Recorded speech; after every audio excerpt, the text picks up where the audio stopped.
大家好，我是老李，今天和大家分享一下如何给照片加上光的效果。我们来比较一下，这个是之前的效果，这个是之后的效果，之前的，之后的。好，我们从头开始操作一遍。首先，我们点击左边工具栏中的矩形工具，在画面的中央位置画一个长方形。我们对上面的填充和描边进行一下调整。我们把填充点开，在里边选取白色，然后我们点开描边，在描边中我们选择无颜色。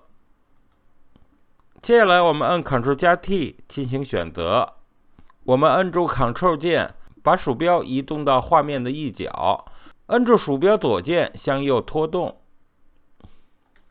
这几个边我们都可以通过这种方式进行调整，把它调整到适当的位置。调整完成后，我们双击鼠标左键，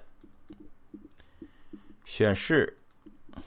接下来我们选择属性，在属性中做进一步调整。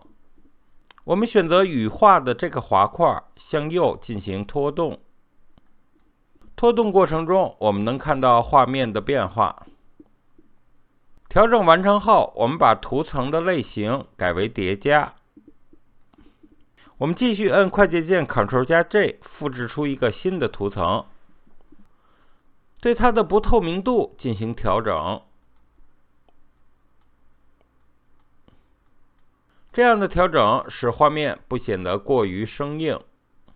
这样我们操作的步骤就完成了。我们来比较一下之前的效果，之后的效果，之前的，之后的。好，我是老李，非常感谢大家收看，我们下次见。